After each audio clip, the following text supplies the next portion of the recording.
kita ang salitang Trinity sa sa Biblia, but the principle is there. Okay, so medyo mahirap kaagad maintindihan natin o ng iba yung pagdating sa Im, which is God's. At ang Eloah or Eloha, siguro Eloah ang basa doon, E-L-O-A-H, that is a singular ng God. Okay, since tayo po naniniwala sa one true God, manifested in three essence or in three person, so hindi natin ginagamit ang Eloha, Elohim. Dahil kasi, plural in form, but singular in meaning sa Hebrew language or sa Hebrew literature, ano? Pero sa English literature kaya, tama kaya yun? So, huwag natin masyadong pahirapan yung sarili natin. Dahil kasi Hebrew language po ang pinag-aaralan natin. Dahil kasi Hebrew language ang ginamit sa Old Testament. So, Hebrew literature is the literary style used mainly in the Old Testament. So, ang Hebrew thinking ay kadalasan is concrete. Sabihin ng concrete, matibay. So, visual, ibig sabihin na kinakailangang may description o pagsasalarawan, emotional, so madamdamin, and relational. Okay, so or pertaining to God and Israel, so covenantal, which is nakapaloob doon ng relation ng Diyos sa kanyang bayan. So sa halip na gumamit sila ng tinatawag na mga abstract philosophical ideas katulad ng Greek, okay, sila po ay gumagamit na lamang o yung Hebrew writers ay gumagamit na lang sila ng ng mga nagdi-describe pagdating sa katotohanan sa pamamagitan ng istorya, ng mga symbols, poetry, and real life experiences. Okay, so dahil kasi iba rin ang kultura ng Greek, kaya medyo magkakaroon sila ng pagkakaiba. So mostly, pansinin po ninyo pastoral and agricultural people ang mga images na ginamit ng Old Testament. Halimbawa, farming, yung paghahalaman, o yung pagsasaka pala, sorry. Shepherding, yung pagiging pastol. Kaya nga pastoral kasi sa pagiging sa pag-shepherd. Nature, family life, and worship practices. Okay, dahil kasi ang Hebreo, alam naman natin bayang pinili ng Diyos yan. Kaya meron silang tinatawag na worship practices na kakaiba sa ibang mga nasyon o sa ibang bansa. Lalong-lalo na sa Greek. Okay, so yan ang simpleng background ng Hebrew literature na kung saan ang pagbasa po niyan ay from right to left. Tayo po from left to right. Sila from right to left. Okay, kaya medyo adjust tayo dito. Yung mga Chinese people, yung mga Hapon, mga Koreano, I don't think sa iba. Ang Hapon kasi pababa yata ang sulat nila, pababa. Okay, so tayo, from left to right tayo. Hindi ko lang alam saan natin nakuha yung from left to right. Okay? So kaya yung Matthew 6:33, dapat binabasa yun sa simula. Seek ye first the kingdom of God and His righteousness, and all these things shall be added unto you. Ibang Kristiyano po kasi binabasa yun simula sa kanan, papunta sa kaliwa. Unahin mo na lang in all these things shall be added unto you. Sa kanila gagawin yung seek ye first. Okay? So, ibig sabihin, nakatingin lang po kasi lagi sa blessing. Yung iba, hindi naman po natin nilalahat. Okay? So, kaya dapat alam natin yung literature na ginamit sa pagkakasulat ng Old and New Testament. So, nasa Old Testament pa lang po tayo, kaya Hebrew tinatalakay natin. Ano? So, kaya nga, kung aaralin po ninyo yung mga, halimbawa, si Haring David. Diba? Si Haring David, ang Psalm 23, bagamat gagamitin natin example mamaya, diba, ang ginamit niya is, the Lord is my shepherd. Okay? Dahil una, si Haring David po, bago naging hari, isang pastol. Okay? Kaya mostly ng kanyang mga psalm o yung aklat ng awit, yung mga talata, lagi siyang gumagamit ng patungkol sa shepherd. Halimbawa, tupa or yung tungkod. Nandun yun sa sa Psalm 23. At sa iba pang mga sinulat niya na nakatala sa Book of Psalms. Okay, so characteristic of Hebrew literature. Nabanggit ko na po kanina, concrete and visual language. Actually, sa panahon natin ngayon, ginagamit na natin yan, di ba?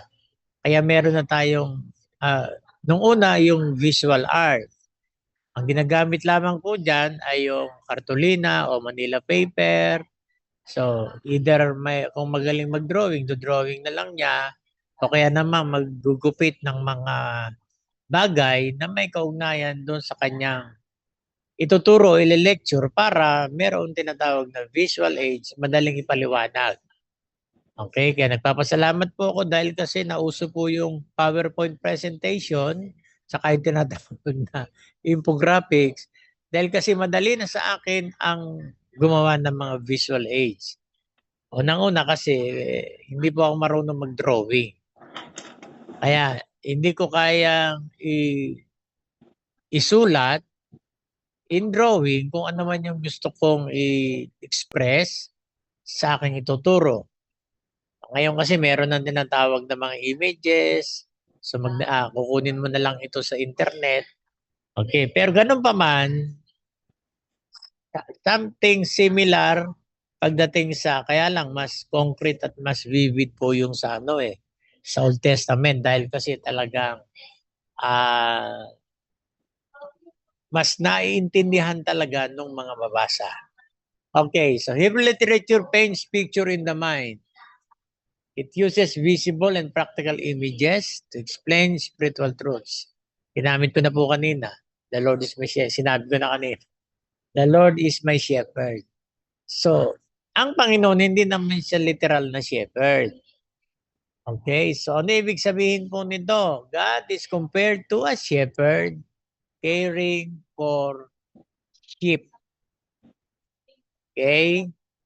So, liwanag naman po, no? Kaya kahit hindi na natin masyadong elaborate. So, ang illustration, sa halip na sabihin na God guides and protect us, Hebrew literature says, the Lord is my shepherd. Kaya kung alam natin ang background ng shepherd, maintindihan na natin yung ibig sabihin ng Psalm 23 verse 1. Okay, creating a vivid picture of care. Inaalagaan ng isang shepherd ang kanyang tupa. Ito ay pinoprotektahan sa mga gustong sumila dito. And then pinangungunahan niya ito. Okay? So pinangungunahan po niya ito. Tama ba? Okay, nasa harap siya. So nasusundan po ninyo. Ako po ay natira noon sa Bulacan, sa may Kalumpit. Meron po kaming kababaryo na may mga alaga siyang itik. Pagka po dadalhin niya sa ilog yung kanyang itik para paliguan o para makaligo at makakain din naman, kung pwede nilang kainin sa mga dadaanan nila doon sa may ilog, siya po nasa huli. Sabi, nauna po yung kanyang mga itik. Pero ang shepherd, nasa lugod niya yung mga itik. Ay, mga itik, sorry. Mga sheep pala. Nasa harapan siya. Okay? Kasi ang mga tupa, ang danger nasa harapan. Okay? Ang magiging danger na lang kung halimbawang mayroong tupa na umiwalay sa kawan, tapos huwag na natin sabihin sa bangin. Nasa malalim na lugar, doon lang siya mahuhulog. Pero usually, hindi po ganun ang mga tupa. Okay? Di ba sabing ganyan, nakikilala ng aking tupa ang aking mga tinig. ang aking tinig. Kaya isipin po natin, papaano hindi naliligaw ang mga tupa gayong nasa harapang kanyang pastol. Most probably, kumakanta ito, nagsasalita ito, para naririnig ng tupa ang kanyang tinig, kaya susunod ito sa kanya. Hindi siya malilisya. Nakuha po ninyo? Kaya lamang sa Israel, meron pong dalawang tungkod ang pastol. Isang diretso, isang may kawit, may hook. Okay? So, saan ginagamit ito? Siyempre, kapag halimbawang may mga wild animals na gustong sumila sa kanyang tupa, so yun ang gagamitin niya. Pastor, yung merong hooks ang ginagamit. Pag may naligaw nga na tupa, o kaya naman meron tinatawag na, ayun nga, na sabihin na natin na silat o nahulog, yun yung pangkakawit niya. Kung hindi niya abot, syempre. Ngayon, kung abot naman niya at hindi naman delikado, gagawin ng pastol, yung kamay niya mismo ang gagamitin niya. So that is the illustration, the Lord is my shepherd. Hindi na kailangan pa sabihin na pinoprotektahan tayo. Kaya nga napakahalaga ng di ba? Ng alam natin kung anong language ang ginamit and yung kultura. So sa mga original na bumasa po itong talata na ito, so intindido na po nila yon.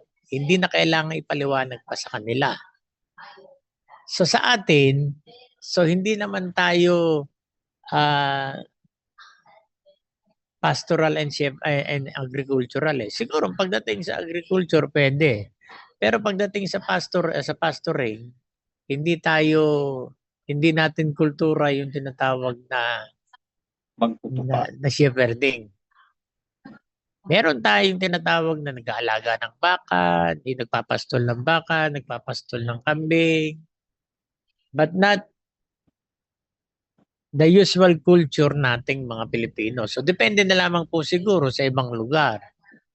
Okay, so wala pa naman din akong alam sa Pilipinas na talagang shepherd ng tupa. Okay? So nakuha po ninyo. So malawak na pag-aaral po yan. So at least basic na intindihan na natin. Pagka nagbasa kayo ng Old Testament tapos may na-encounter kayo isang salita, at least alam nyo na kung paano natin ito iintindihin. Okay, so kung hindi masyadong pinaliwanag, so doon tayo gagamit ng Bible Dictionary. Anyway, wala naman at po tayong yung problema pagdating sa mga information, pagdating sa kultura dahil kasi napakadali na po sa internet. Ano? Okay, lalong-lalo na po sa AI. Saglit na saglit lang yon. Sabihin mo lang sa kanya, can you give me the different culture of Israel? So maghihintay ka lang ng mga ilang minuto, lalabas na yon. Kaya lang, so hindi naman din ganoon ka-accurate kasi ang AI din mismo ang nagsasabi na pwede siyang magkamali. Okay? Kaya mas maganda, meron po kayo nung tinatawag na ano na nga ba, Bible Hub ba 'yon?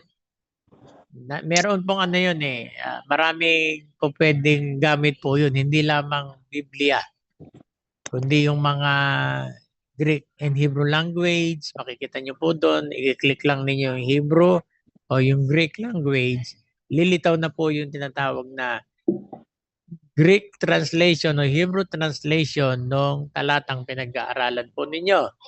So kaya doon ninyo makikita yung tinutukoy po ng pinag-aaralan natin. Ano?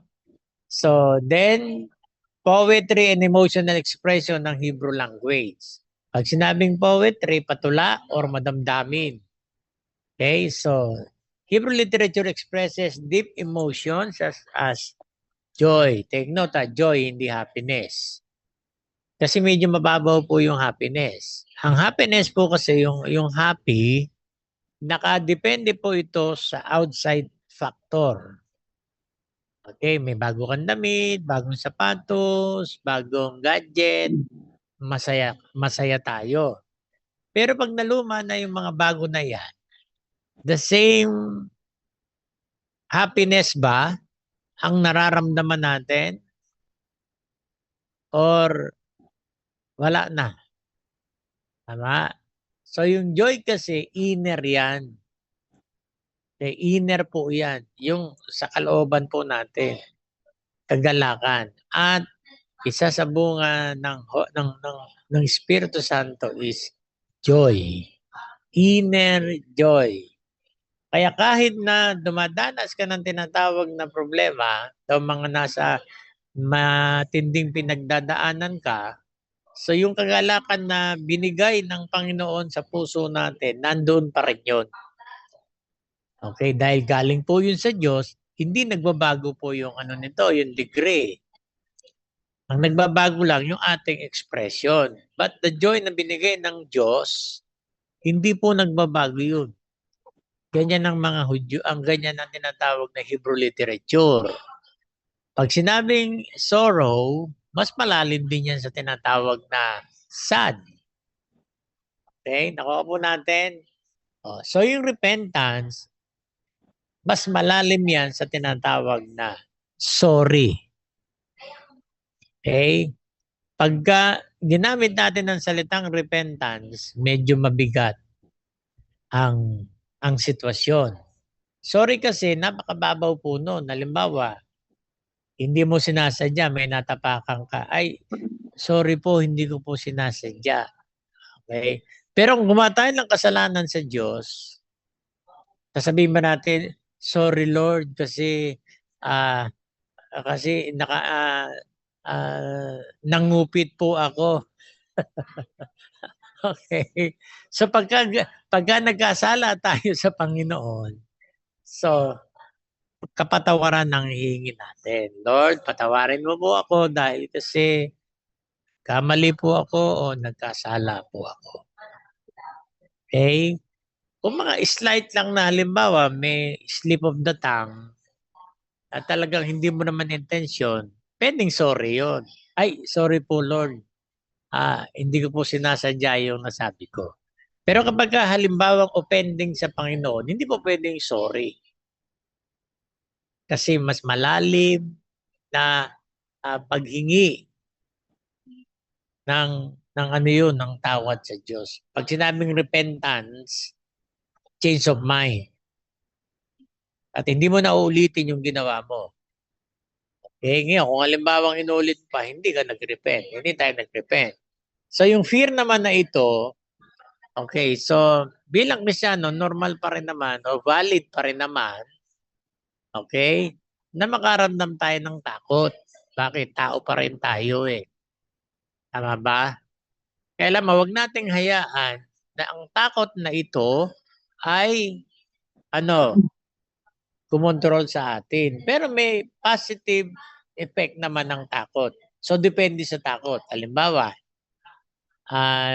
nung time ng COVID-19, maraming hindi lumabas kasi natatakot sila na sila ay ma-infect ng COVID-19.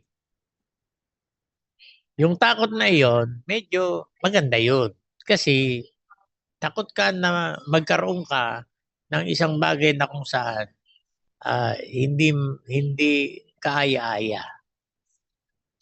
Tama ba? Okay. So pero halimbawa yung takot ka sa mga bagay na kung saan na ayaw mong mangyari, which is normal naman po yung kaya lang huwag nating hayaan po ang mag-control sa atin. Okay? So, Hebrew literature, dahil nga kasi poetry, sa punong-puno yan ng pag-asa.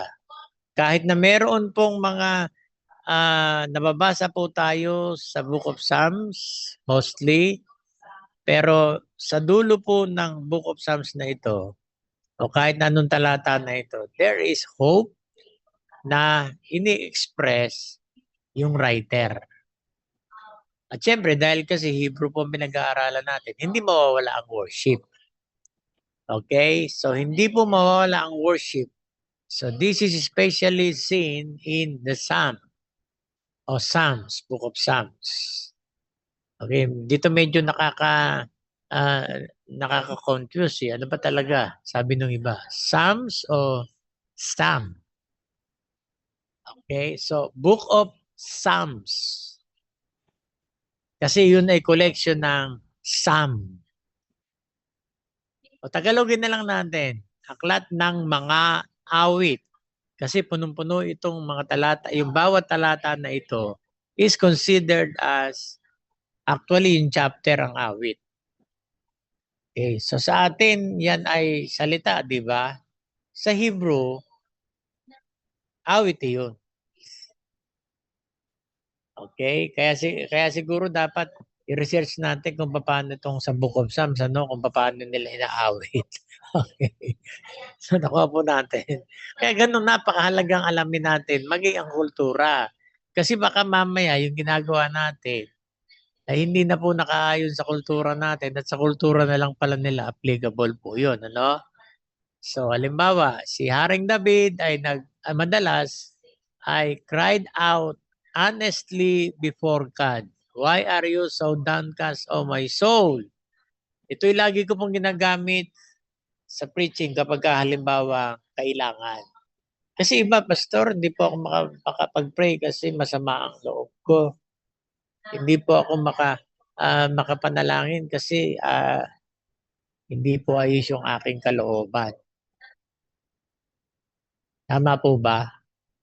The reason why there is a book of Psalms na full of emotions ni Haring David, okay, at kahit anong sitwasyon ni Haring David, siya ay tumatawag sa Diyos.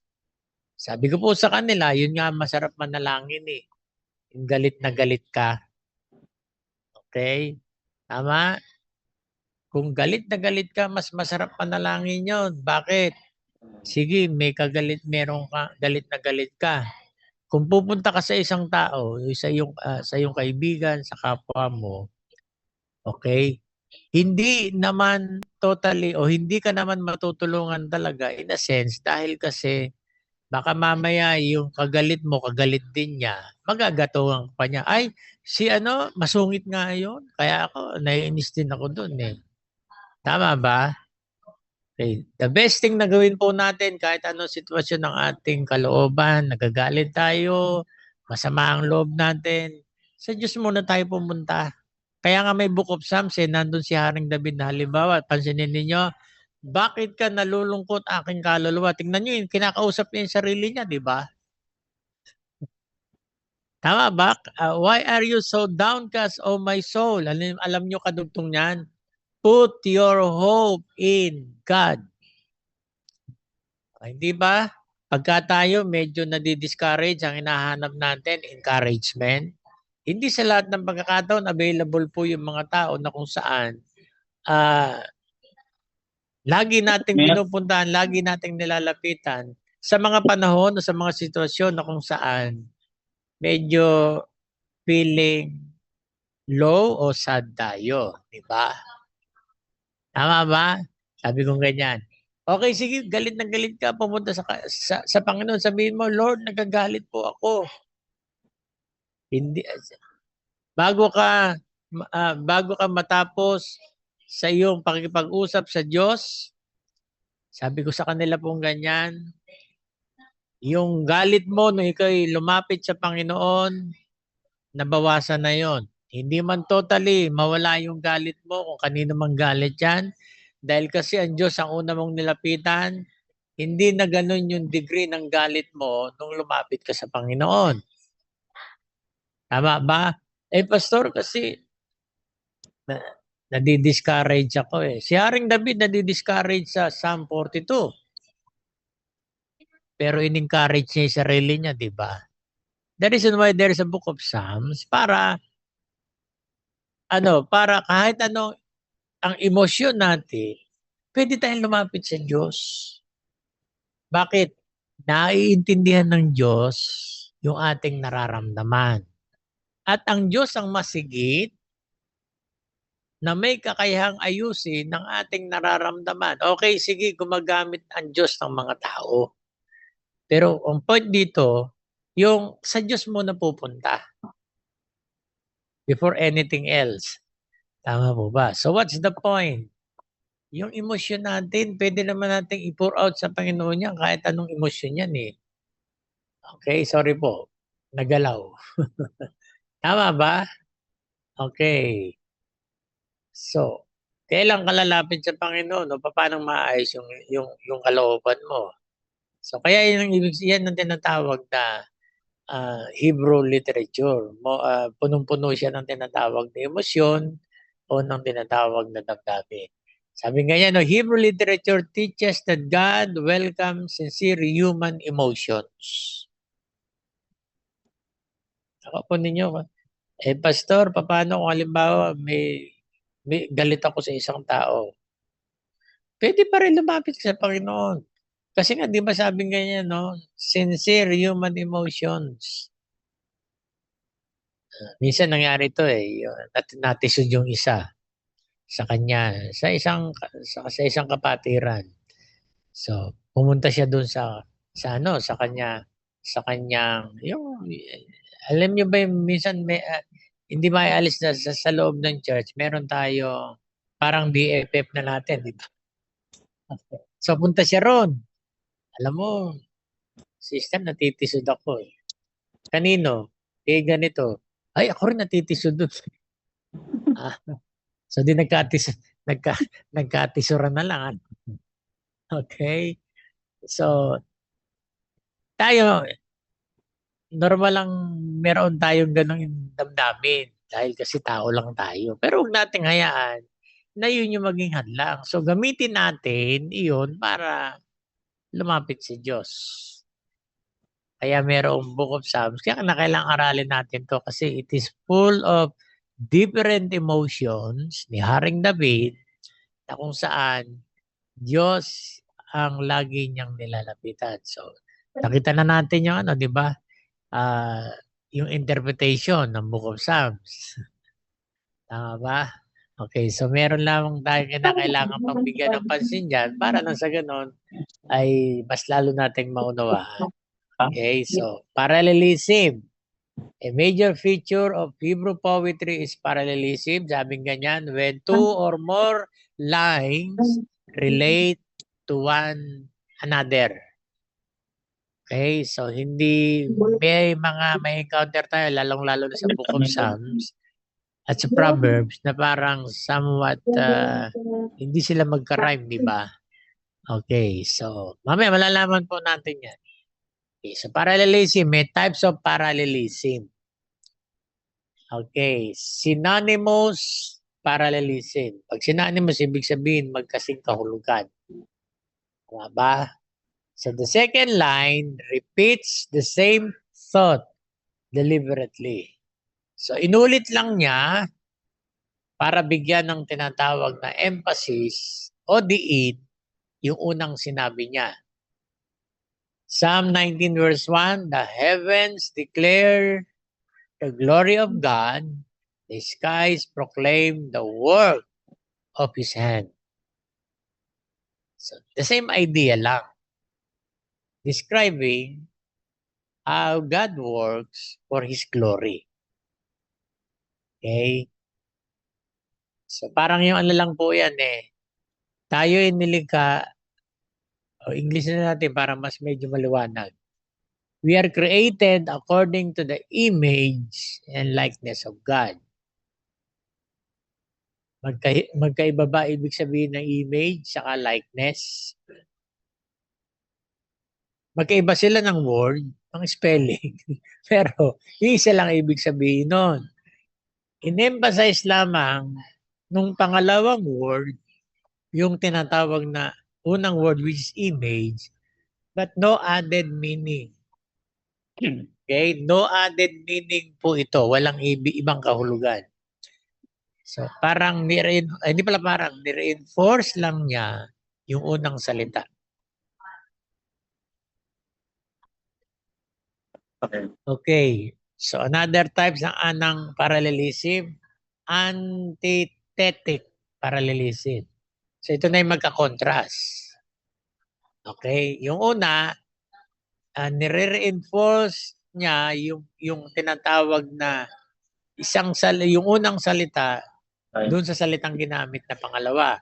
Ito naman, contrast silang dalawa. For the Lord watches over the way of the righteous, but the way of the wicked leads to destruction.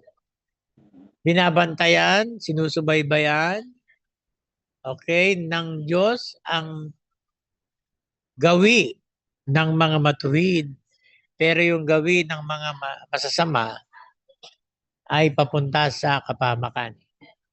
Di ba? Contrast na contrast, di ba? So yung gumagawa ng tama, binabantayan ng Diyos. Pero yung way ng wicked, papunta sa distraction. So, po natin. Okay. Letter C. Synthetic parallelism. So, the second line adds or develops the first idea. Trust in the Lord with all your heart and lean not on your own understanding. Diba? So, dinevelop niya yung tinatawag na unang, ano ba masasabi yun? Praise. Doon sa pangalawa. Pagtiwala ka kay Yahweh at huwag kang manangan sa sarili mo kaunawaan. Okay, so paano natin i-interpret yan? Ibig sabihin, hindi natin gagamitin yung ating kaunawaan. Hindi. Huwag nating panghawakan lamang yung ating katalinuhan.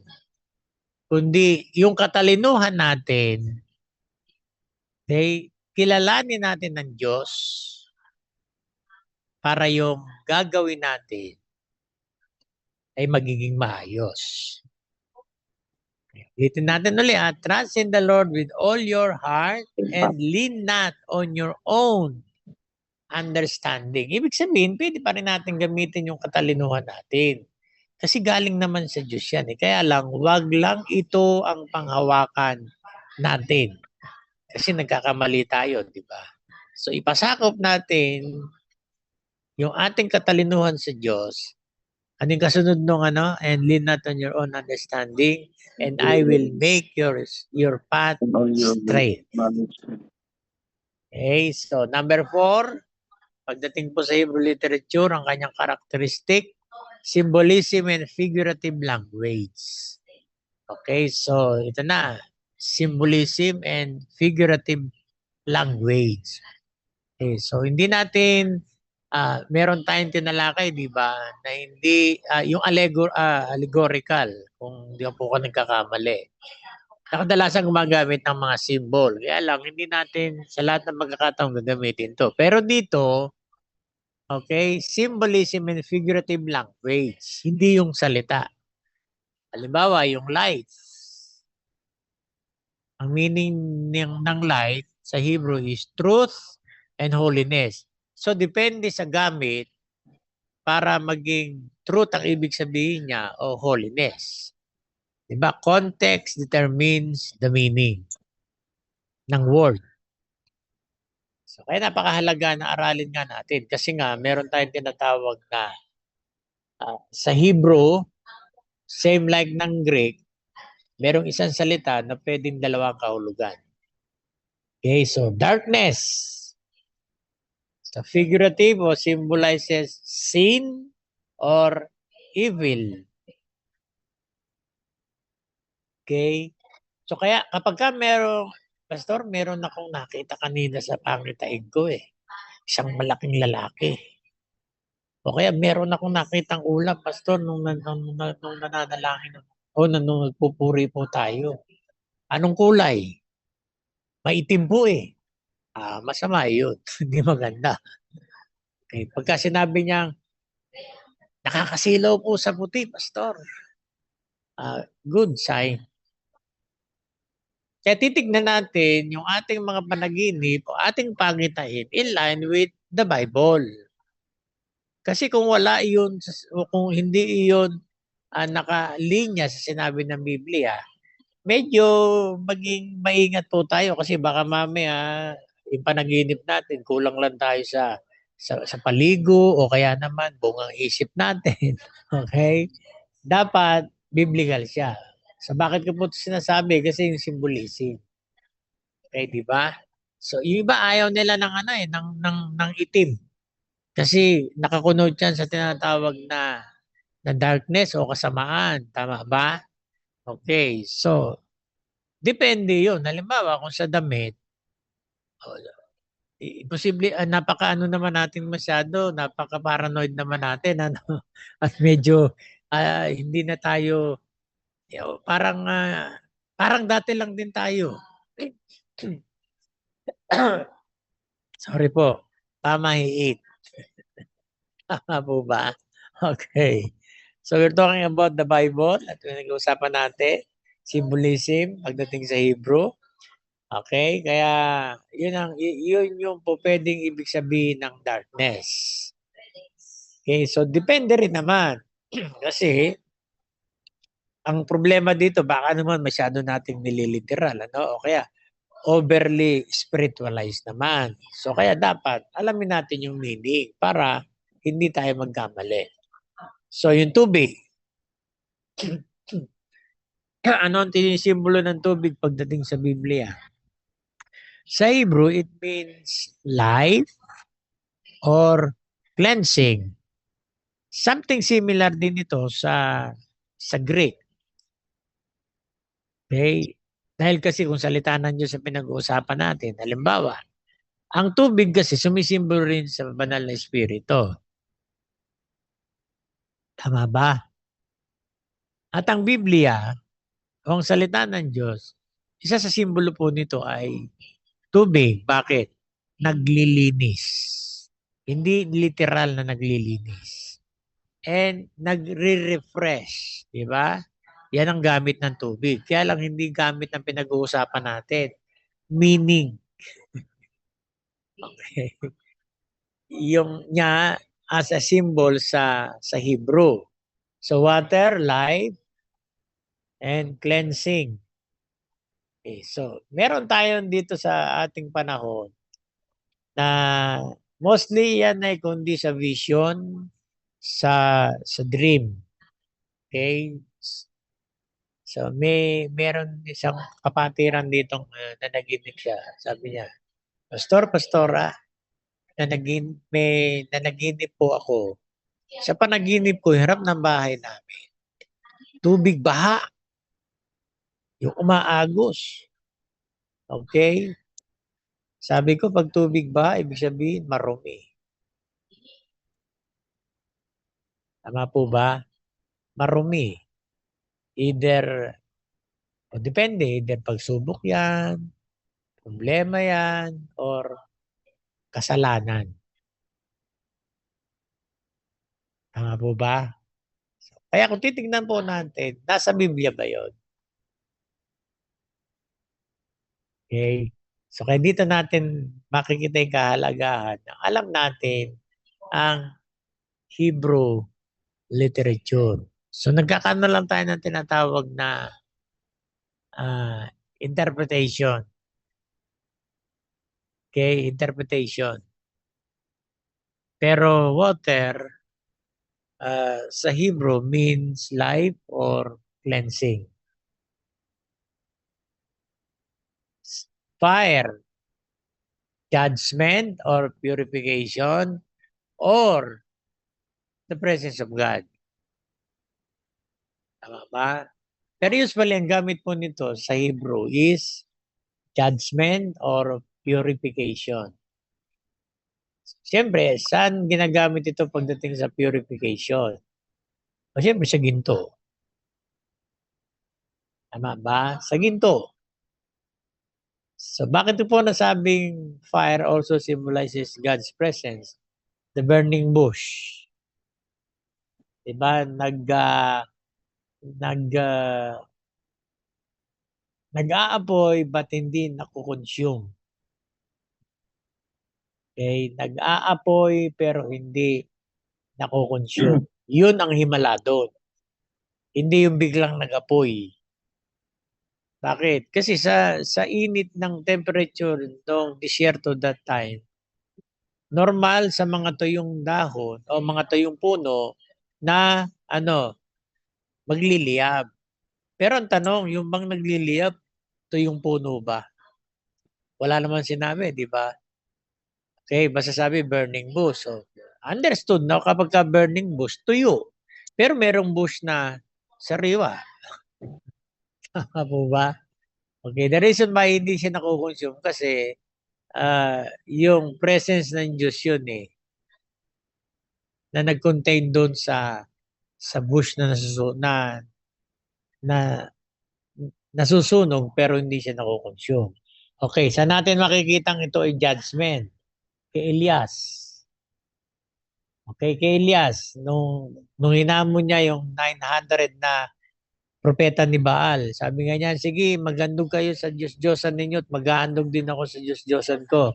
To make the long story short, basang-basa yung handog ni Abraham, ay ni Abraham. Yung Yeah. handog ni Elias.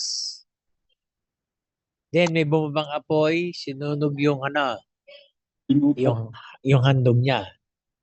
Meaning, hindi lamang basta sinunog o nasunog yung handog na basang-basa, kundi judgment iyon ng Diyos dun sa mga sumasamba kay Baal. Nakuha po natin? Okay, so judgment siya. And then, presence of God. Sa purification naman, sa ginamit ni Pablo, ni Pedrong halimbawa, yung ating pananampalataya ay nilintulad sa isang ginto na dinadalisay ng pagsubok. So, kung Hebrew yung ginamit na language doon, maiintindihan nyo ng mga bumasa. Greek language po kasi yun eh. So, kailangan pa ipaliwanag doon, paano pinupurify ng Diyos yung ating pananampalataya sa pamamagitan ng pagsubok. So, since purification ang ginamit na word, so kukuhanin natin yan yung ginto. Pinadalisay, pinadadaan sa apoy para yung mga unwanted na nandito ay mawala, maiwan lamang yung ilatis ng ginto na kailangan. So, nakuha po natin. Okay, so wilderness symbolizes testing or preparation. So Israel's wilderness journey symbolizes spiritual testing and dependence of God as well as discipline. So paano natin ngayon ikukunik sa panahon natin yan? Ibig sabihin, dadaan tayo sa wilderness. Okay, so doon natin kukunin sa New Testament ang tinatawag na o yung ibig sabihin ng wilderness. Ano ba ang meaning ng wilderness? Something inhabited, uninhabited, or desolate. Ibig sabihin, isang lugar na walang tao. Pag sinabing desolate ay talagang walang nakatira dito. Okay? So di ba minsan meron tayong tinatawag na sitwasyon na parang wilderness. Okay. Ibig sabihin, hindi tayo familiar, hindi tayo sanay sa ganong klase ng sitwasyon. So, it is not literally wilderness, but the essence ng bakit tayo nakakadanas ng ito. Maybe, dinidisiplina tayo ng Diyos kasi nagkamali tayo o may ginawa tayong kasalanan. And at the same time, we are being tested by God kung paano tayo magre-response. Tama po ba? Okay.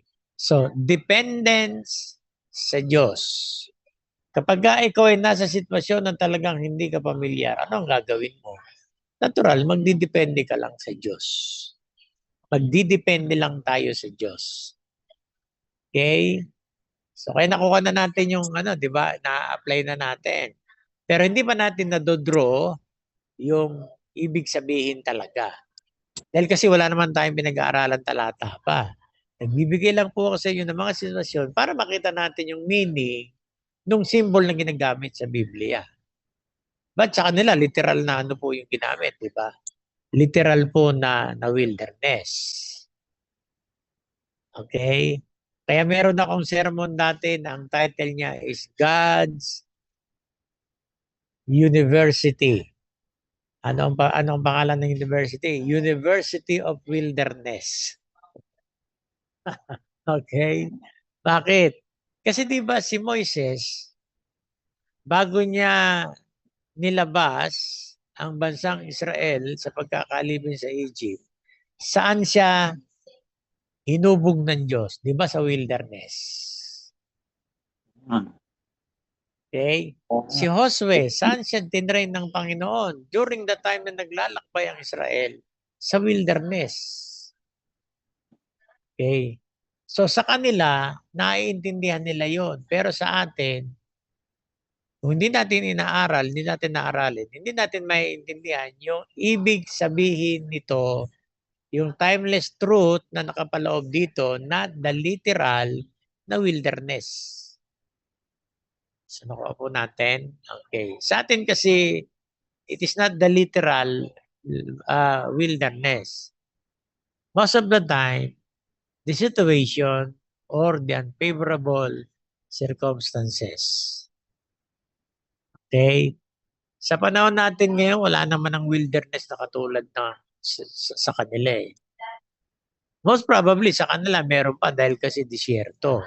So wilderness nga kasi uninhabited or desolate place. Sa atin wala naman ang uninhabited place. Walang desolate place. Bakit? Puro squatter. Di ba marami na nakatira? Sa po natin. Kaya wala tayong wilderness sa Pilipinas. Na-squat na lahat. Okay. Okay, so letter C, main types of Hebrew literature. So yung batas. Naglalaman ng mga commandments and covenantal instructions. Talaga po yun, di ba? In covenantal instructions. When we talk about covenantal, it is referring to God and Israel. Yung literal na kung ano man ang pinag-uusapan nila that time, that was sa pagitan lang ng Diyos saka ng Israel. Kaya covenantal ang tawag. So example po natin yung Genesis to Deuteronomy purpose. So, i-guide ng Israel, ihayag ang kabanalan, at establish ang covenant relationship nila sa Diyos. Kaya ang templo, napakalaki ng kahalagahan po nito sa kanila. Kaya nung panahon po ni Ezra, nung ito po ay hindi pa nagagawa, at least meron pa lang nung panahon ni Ezra. Pero nung panahon po ni Hagay, di ba, nananatili sila sa magaganda nilang bahay pero nananatiling wasak ang templo. Okay? Sa atin, ang magiging kadalasan ang ibig sabihin niyan na templo yung ating katawan, yung ating puso. Kaya dahil kasi sabi ng 1 Corinthians, di ba? Pero yung account na sinabi ko po sa inyo is the literal temple na dinedicate ni Haring Solomon na nawasak nung sila ay nasakop ng mga kaaway. Pero nakabalik na sila sa kanila sa Jerusalem. Pero nananatiling ang templo ay wasak. Alam po ninyo ibig sabihin nito? The temple symbolizes Israel's relationship to God and God's relationship to Israel. So, kung nananatiling wasak ang templo, ibig sabihin, wasak pa rin ang relasyon nila sa Diyos. Tama ba? Okay. Kasi covenantal nga. Kaya sa atin, hindi natin masyadong tinitingnan. Pero ano ang timeless truth dito na pwede nang nating apply sa panahon natin? Okay, so don't be misled kasi sinabi ni Pablo sa Corinto, ng ating katawan ay templo ng Espiritu Santo. Tama ba? Okay. So tingnan natin kung same ba ang thought o meaning nung temple sa Old Testament saka sa New Testament. So, kitang-kita natin, malayong-malayo na, di ba? So, hindi natin pwedeng basta-basta i-connect ito doon sa the literal na temple at ang ating katawan na templo ng Espiritu Santo.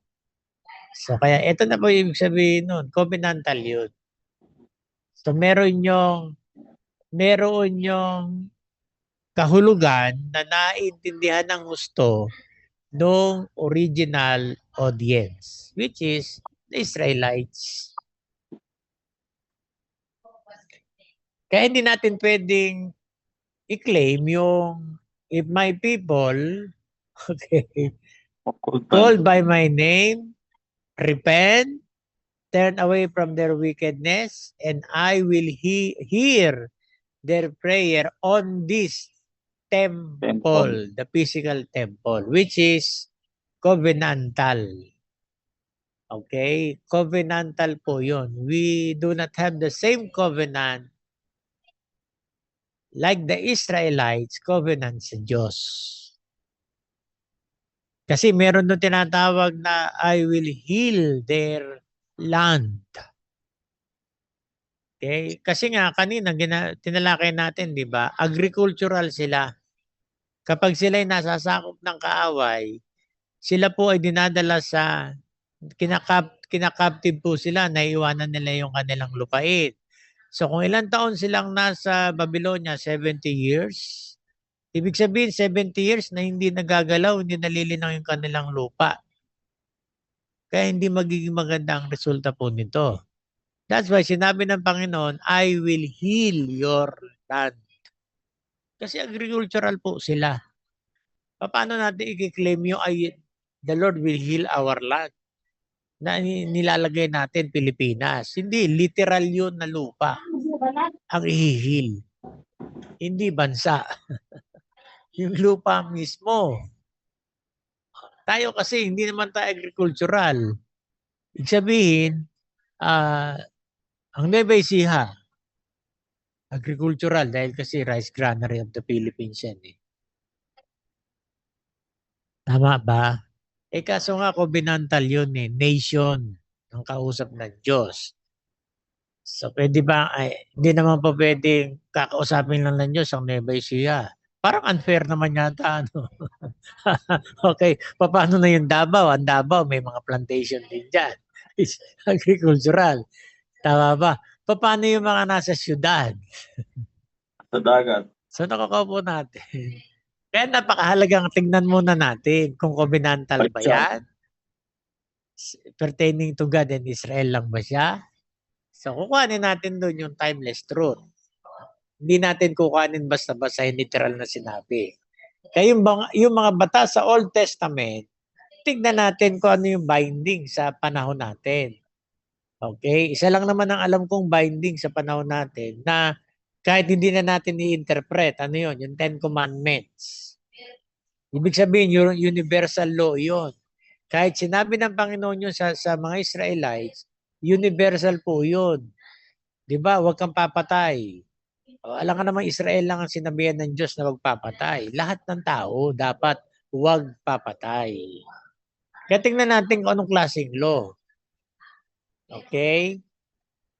Kaya nga di ba sabi ko po sa inyo, up to what extent, yung sinabi ng Panginoon sa Matthew 5, na tinupad niya ang sinabi ng kautusan. Hanggang saan ba ang tinupad ng Panginoon doon sa kautosang sinabi? So aaralin natin yun ngayon. Okay, so next, main types of Hebrew literature, historical narrative. Sabihin, inanarrate, kinukwento. Ito ay ang pagsasaad ng istorya ng Diyos sa kanyang pakikipag-deal sa kanyang bayan. Okay, so mostly naman sa Old Testament, ay ang dealing ng Diyos yun sa kanyang bayan. Even sa panahon ng mga prophets. Okay, so nasaan ba ang historical? Joshua, Judges, Samuel, Kings. Okay, characteristics, storytelling, dialogue, historical events, theological lessons. Okay, sa Joshua, ano ang makukuha nating narrative dito? So marami, kung aaralin po niyo yan. At it all points sa dealing ng Diyos sa kanyang bayan. Sa Judges, kung ilang hukom nagkaroon ng Israel, ganun karaming beses nilang tinalikuran ng Diyos. Hindi po yan hukom na katulad nung may na sa panahon natin. Yung hukom niya, mga freedom fighter po yan. Pag nagkakasala ang Israel, papaalipin sila ng Panginoon, mahirapan sila, iyak sila, tatawagan nila yung Panginoon. Pagdadala ang Diyos ng judge. Pagkatapos noon, balik na naman sila sa kasalanan. Maghihirap na naman sila, tatangis na naman sila. Pagdadala na naman ng Diyos ng judge. So kung ang Joshua, ang pinakamagandang aklat sa Biblia, sa Old Testament, ang Judges naman ang pinaka pangit. Bakit? Dahil nga sa dami ng judge nila, ibig sabihin, ganong beses silang tumalikod sa Diyos. Sa Samuel, anong istorya nito? Yung unang-unang nanghingi sila ng hari. The story of King David and the story of Samuel. And the story of King Saul. Sa Kings naman, nandyan yun din yung kasaysayan kasi Kings and Samuel, may bahagi iyan nung istorya ni Haring David. Even sa Chronicles, meron.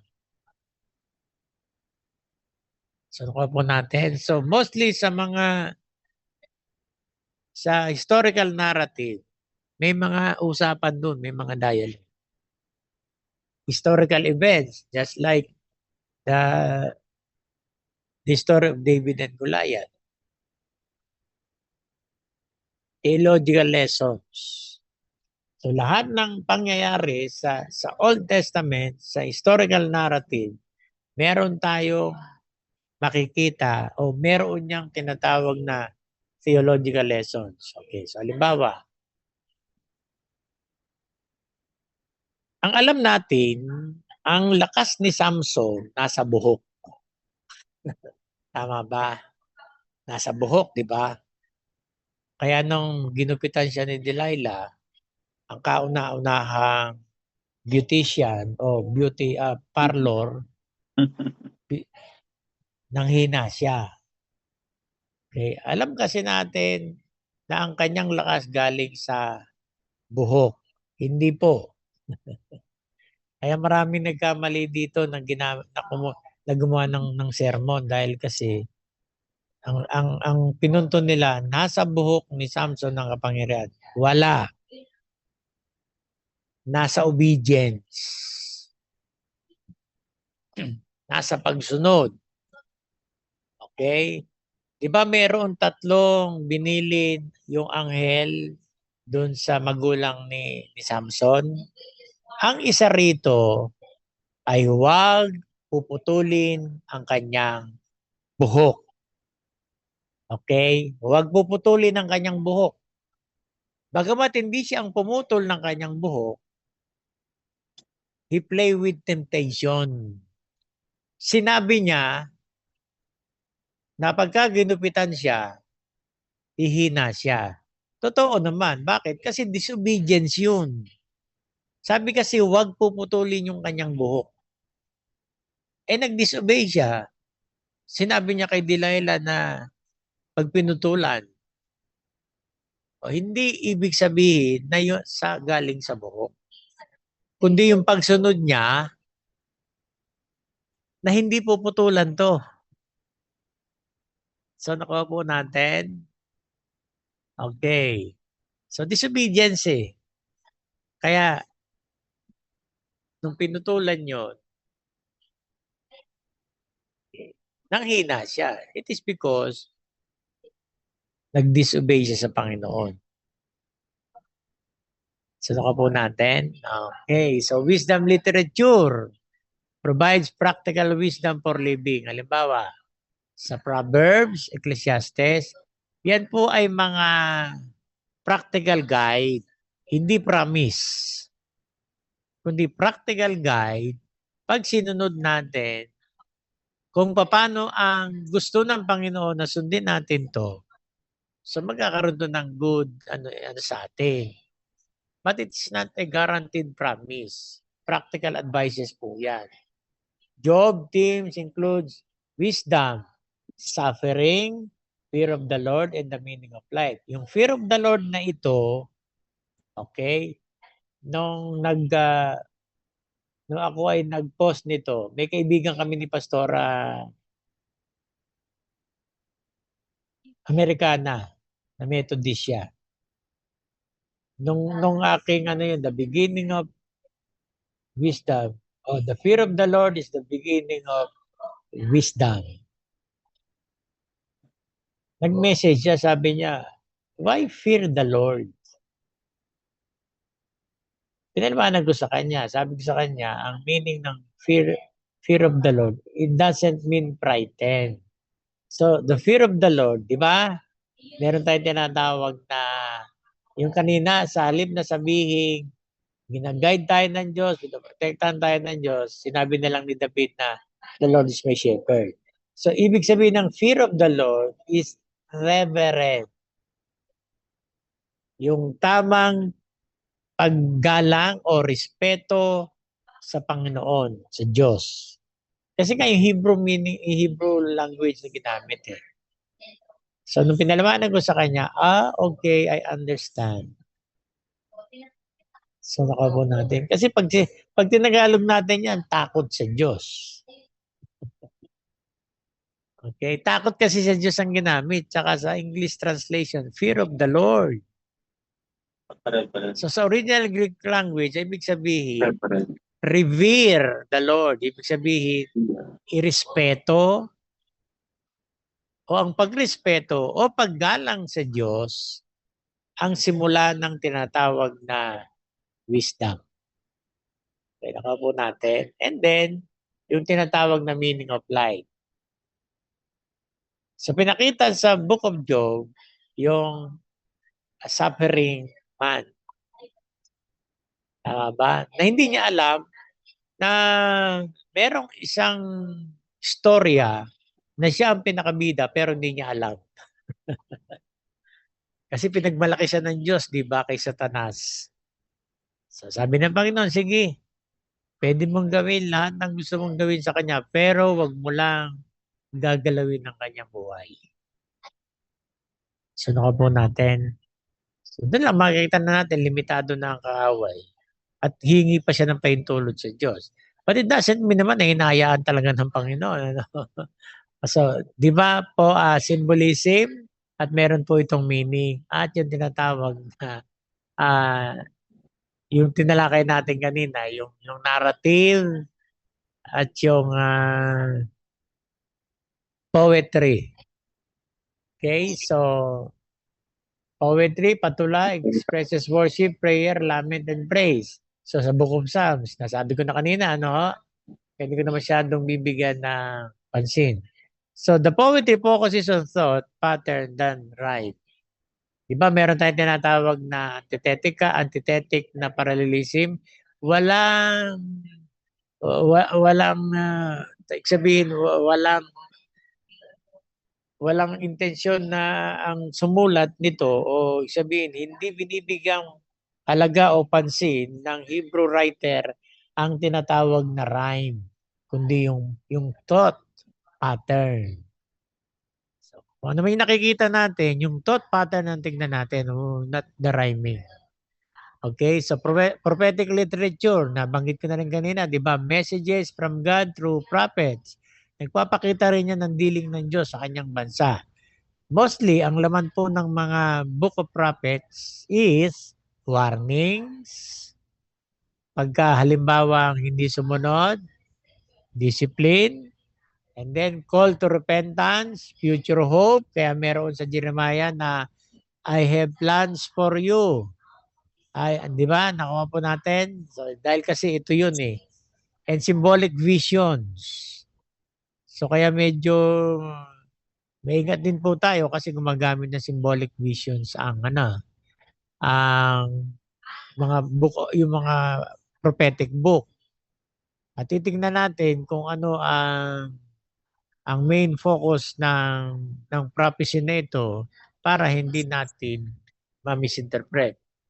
Okay, kasi yan para sa mga Israelitas. Kung papansinin po natin, di ba, paulit-ulit lamang yung mensahe ng mga propeta. Bakit? Paulit-ulit lang din kasi ang Israel nagkakamali. Iba-iba lang ang kaparaanan, pero the same thing. Tumataligod sila sa Diyos. Ginagawa nila yung mga pinagbabawal ng Diyos sa kanila. Okay? So, punta naman tayo sa Greek literature. The New Testament was written in Koine Greek, the common language used throughout much of the Roman Empire. Kaya titingnan natin ang history hindi lamang ng Israel kundi maging ng Roman Empire. And then yung connection nitong dalawa na ito. Okay, so tingnan natin ano, Greek culture valued philosophy, logic, analysis, education, and rhetoric. Layo, di ba? Ang Hebrew, symbolism, visual, concrete, and hindi sila after sa philosophy. Kasi dun, pwede nating sabihin ng mga Hebreo kasi nationalistic sila in a sense, ano? Do madalas sila nagkakamali, nagkakasala, tumatalikod sa Diyos. Pero pagdating sa tinatawag na kultura, so ibang-iba po sila sa Greek. Okay, so philosophy, kaya mahirap pong naranasan ko po na kasama ang mga Grego. Kahit mali yan, talagang tatayuan nilang mali sila. Kasi they thought sila ang pinakamatalinong tao sa buong mundo, which is partly true. Bakit? Kasi mas nauna sila kaysa sa Israel. Nauna po ang Greek kaysa po sa Israel. So pinakita lang kasi ng Biblia how God called the Israelites. Actually, di ba, nasakop nga sila ng Egypt eh. Ibig sabihin, may mga civilizations na po nung panahon na yun, kasama ang Greek. Kaya yan yung pride nila. At totoo naman talagang pagdating sa philosophy, mga ano sila, matatalino sila. Okay? Kaya ang hirap ko pong gumalaw kumilos doon kasi siyempre ako tatayo pagdating sa tinatawag na katotohanan. Okay? Sila kasi kahit mali sila, pipilit nila yon, tama sila. Okay? Hindi nga marunong mag-English eh. Kaya kapag hindi nila naintindihan yung sinabi mo, kahit diretsong English, sasabihin sa'yo, why like that? No, schooling? Ako pa yung lumabas na hindi nag-aral. Ako nga yung tama ang English. Okay? Pero ang sikreto para talunin sila, dapat mas malakas ang boses mo sa kanila. Kahit mali ka, tama sila. Pag mas lakas ang boses mo sa kanila, tutupi yun. Kaya lang, hindi naman ako pwede sa ganon. Tama ba? Hindi ako pwede sa ganon. Dahil kasi Kristiyano po ako. No? Kristiyano na po ako nung kaya kung ano yung totoo, ilalabang ko yun. Hindi niya tanggapin, ang importante, nilabang ko. Ganyan sila.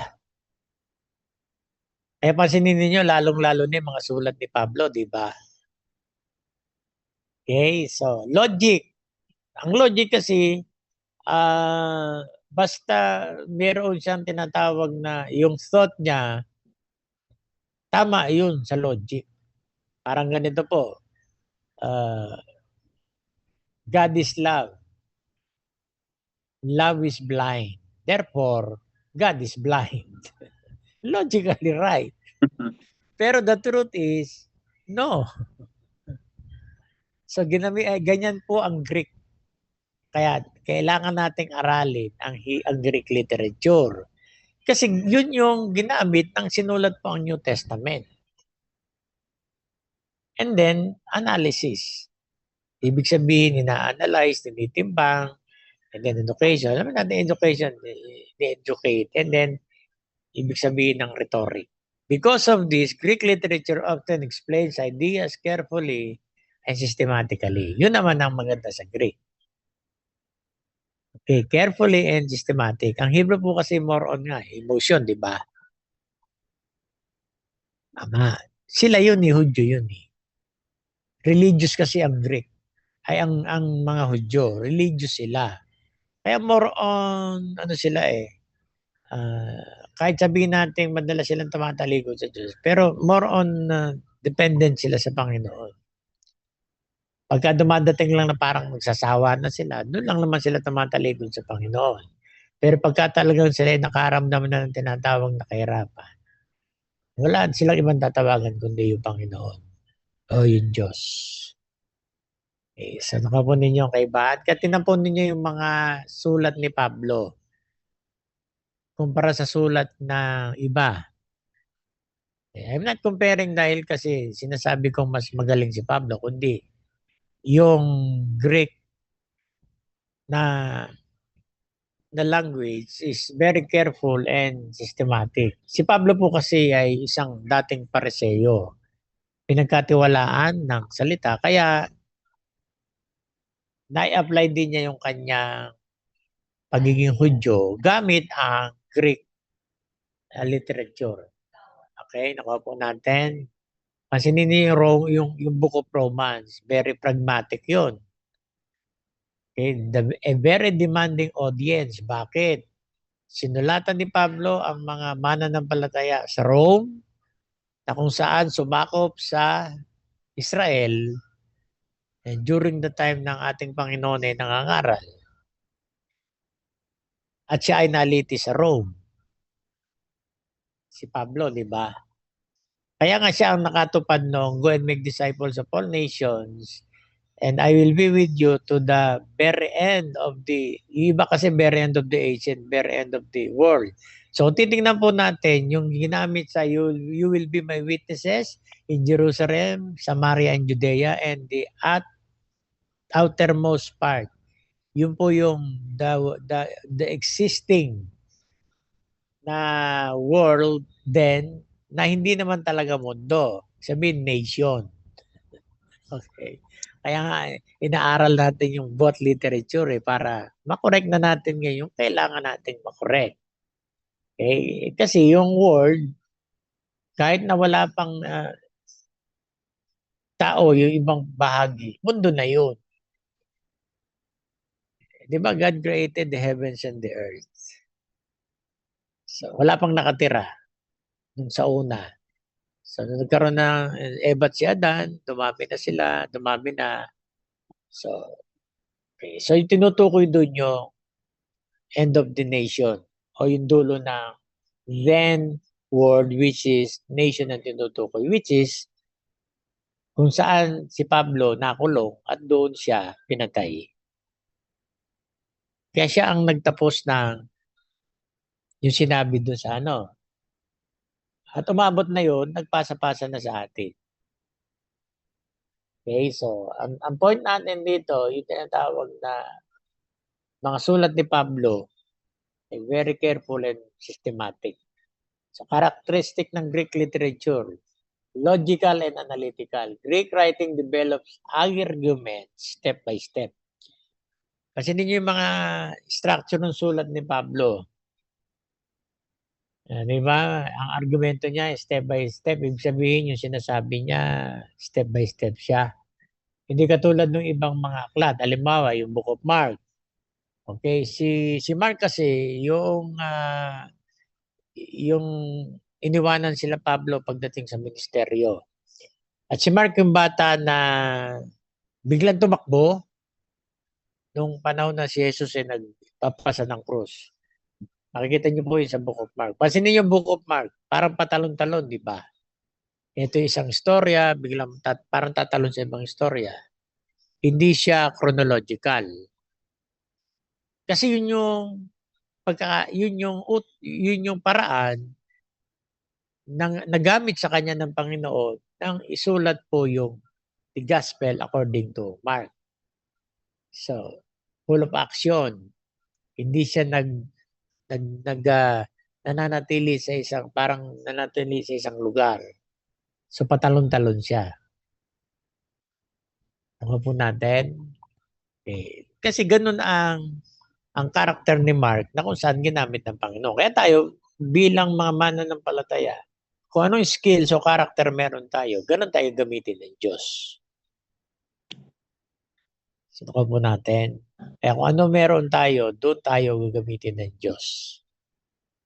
So, pag sinabing logical, katulad ng sinabi ko sa kanya kanina, may lohika siya. Pero yung example ko po sa inyo, yung logic kanina, hindi po sa pagdating po sa tinatawag na sukatan sa Biblia, hindi po tama yun. Okay. So, yung logic kasi yun eh.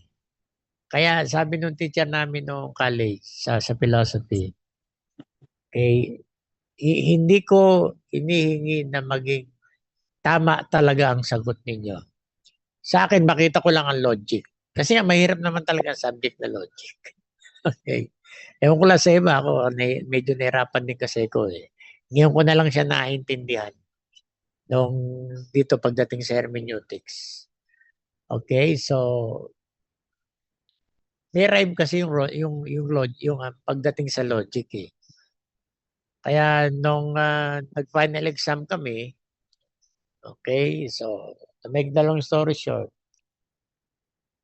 so basta logical lang ang sagot. Tama yun sa teacher namin.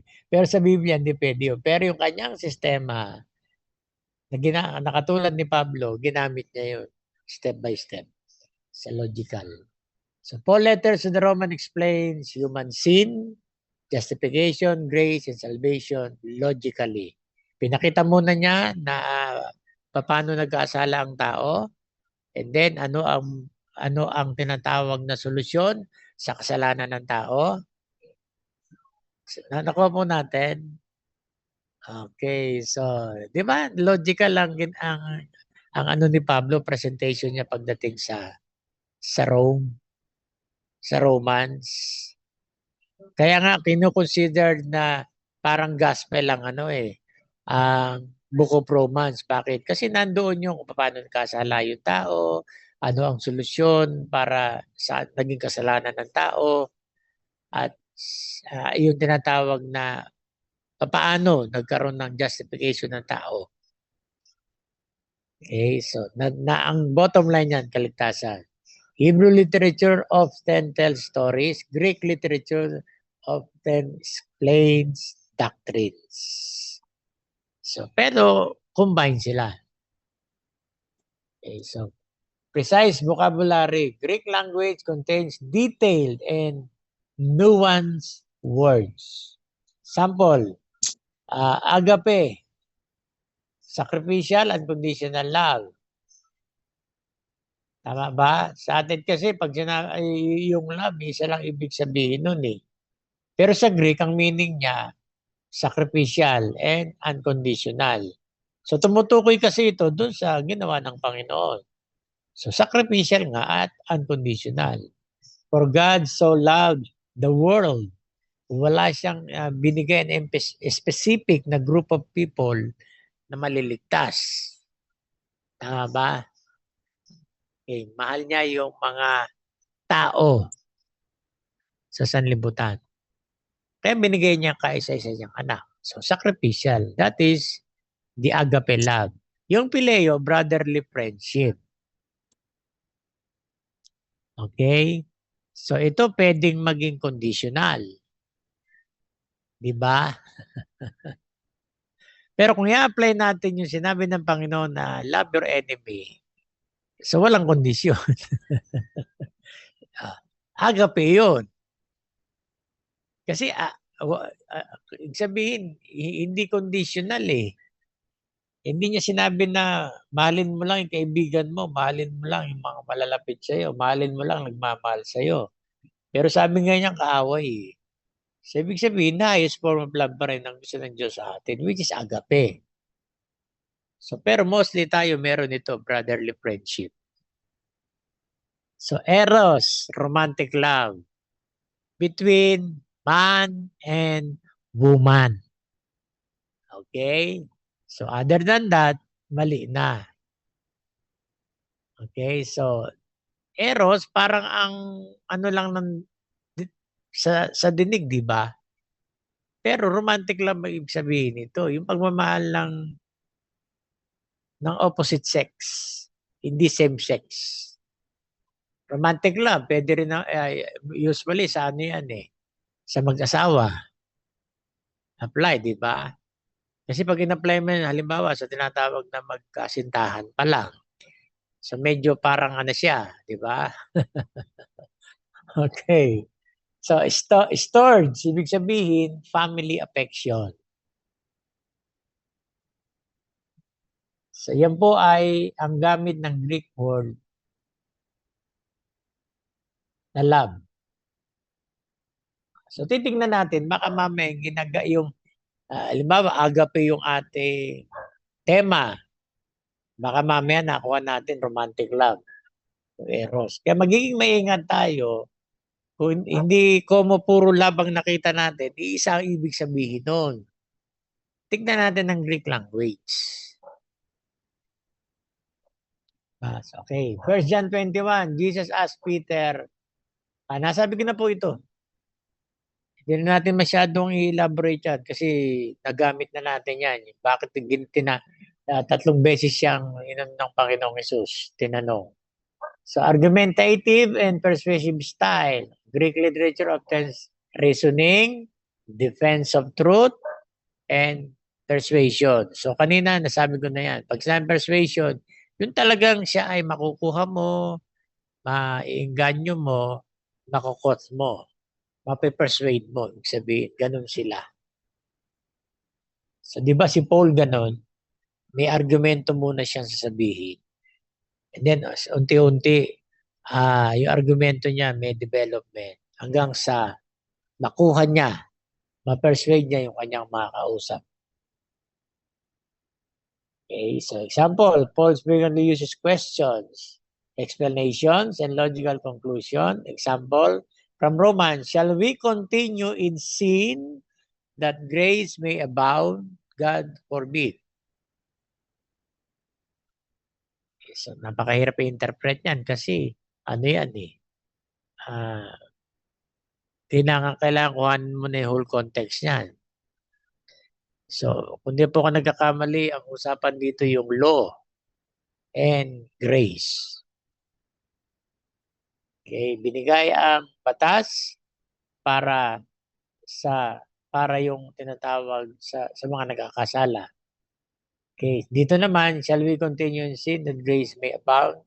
Kasi dito, sabi nga niyan, di ba, yung grace ng Diyos ay umiiral dahil kasi sa kasalanan. Kaya ang tanong niya, kailangan ba magpatuloy tayo sa kasalanan para sumagana ang grace? Hindi pinahintulutan ng Diyos. Diba? Okay. So nakuha po natin. That is the Greek literature. Universal communication. Greek was widely understood across nations during that time. This helped spread the gospel rapidly throughout the Roman world. Kaya madaling lumaganap Kasi yung Greek language na ginamit that time ay naintindihan ng mga tao nung panahon na yun. So tayo, inaaral natin, kinakailangan pa rin natin kung ano yung English equivalent niya. Dahil kasi hindi natin naintindihan. Pero sila naintindihan nila. Kaya plainly, kung ano yung sinabi nung salita, naintindihan na nila yun. Okay, so the New Testament message became accessible to many cultures and people. Main types of literature. So gospel, alam na natin to, di ba? So ang gospel, merong 4 na emphasis, which is unique. Si Matthew, Jesus as King. Si Mark, bilang servant ng Panginoong Jesus. Si Luke, son of man. So kasi merong umiral na aral noon na si Jesus hindi pwedeng maging tao dahil kasi Diyos. So, kaya merong Luke. Dahil kasi pinakilala niya si Jesus bilang Son of Man. Sabihin, Diyos na nagkatawang tao. Hindi Diyos na naging tao. Diyos na nagkatawang tao. Okay? John, so Jesus as the Son of God, universal yan. Though Hudyo ang kanyang original audience, pero universal ito. Dahil kasi ang dinalakay dito, Jesus, Son of God, yung pagiging Diyos niya.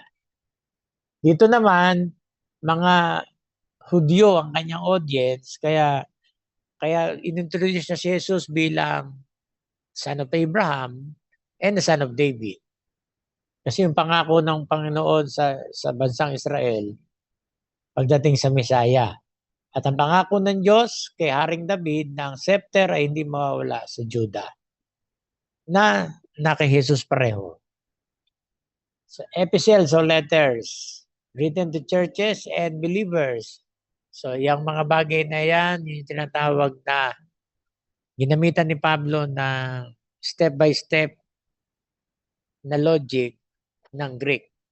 So, Ephesians, purpose, teaching doctrines, correcting problems, and encouraging believers. So, pagdating sa apocalyptic literature, ito yung medyo mahirap dahil kasi full of images yan.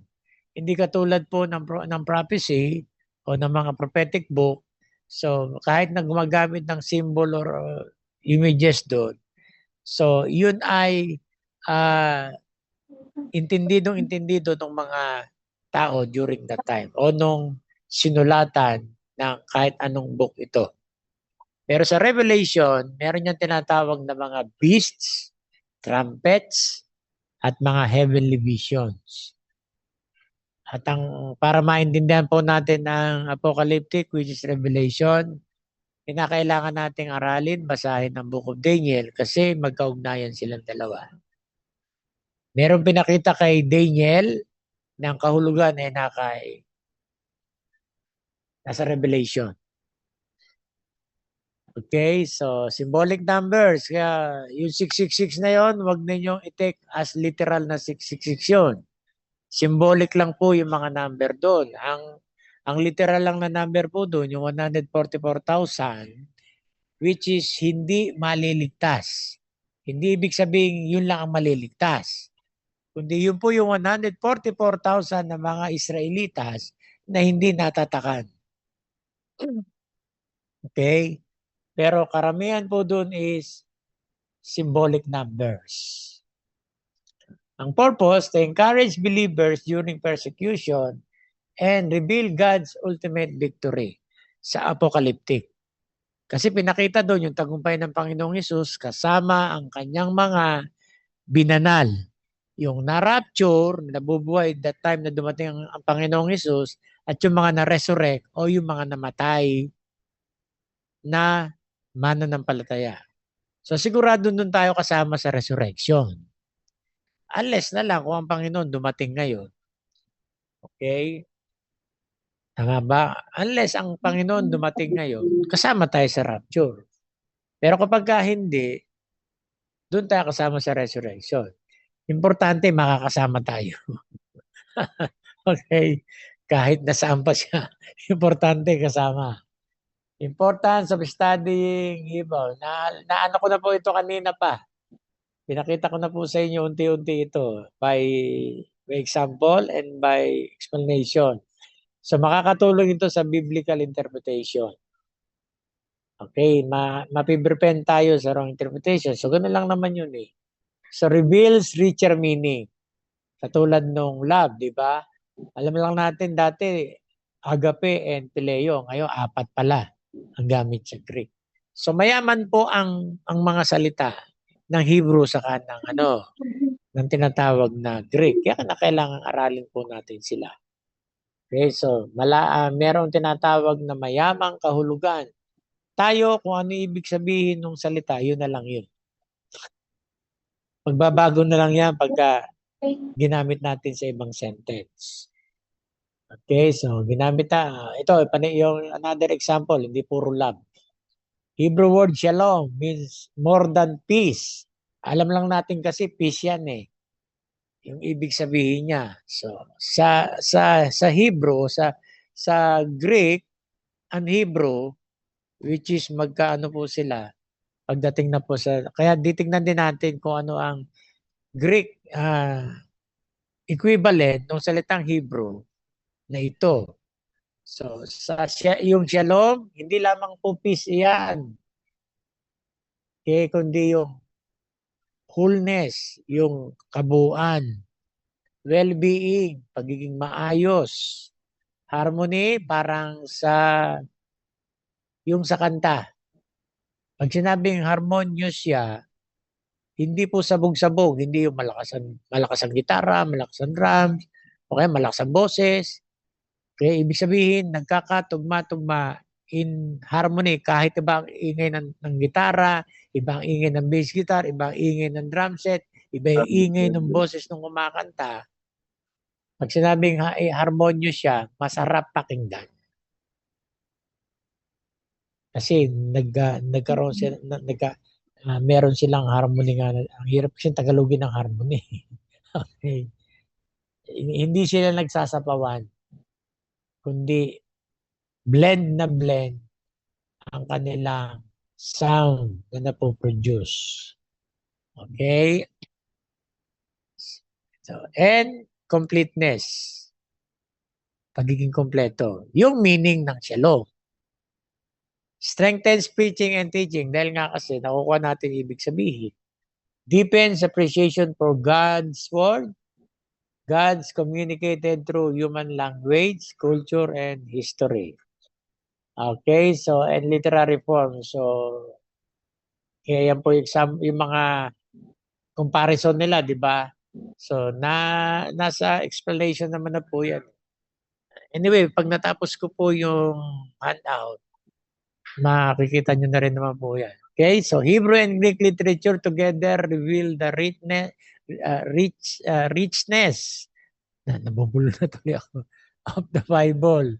Hebrew literature communicates through imagery, poetry, and experience, while Greek literature explains truth through logic and precise expressions. Okay, sa pag-aaral po nito, tayo po ay makakakuha ng mas klarong pagkaunawa sa salita ng Diyos, malalim na pag-appreciate sa salita ng Diyos o sa kapahayagan ng Diyos, at ang malakas na kakayahan o matibay na kakayahan para maituro at maipreach natin ng may katapatan ang salita ng Diyos. Okay? So, sige po, dyan po tayo nagwawakas sa atin pong pag-aaral